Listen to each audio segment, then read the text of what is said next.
What kind of a person would you like to see as President of the United States? Well, I would like to see somebody who has the guts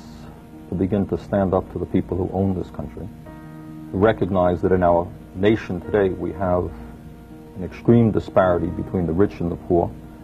that elections are bought and sold and controlled by people who have huge sums of money. So my first concern is to have a president who has the courage to look reality in the face and say that we need some radical changes in this country so that every American can have the opportunity to have a decent standard of living and live a decent life. I would like to see somebody who speaks for the underdog, for the people who don't have decent health care benefits, somebody who understands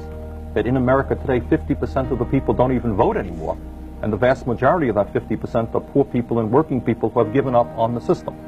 So essentially I would like to see a candidate who has the guts to have a vision that America could be a land for all people, not just the land controlled by the super rich.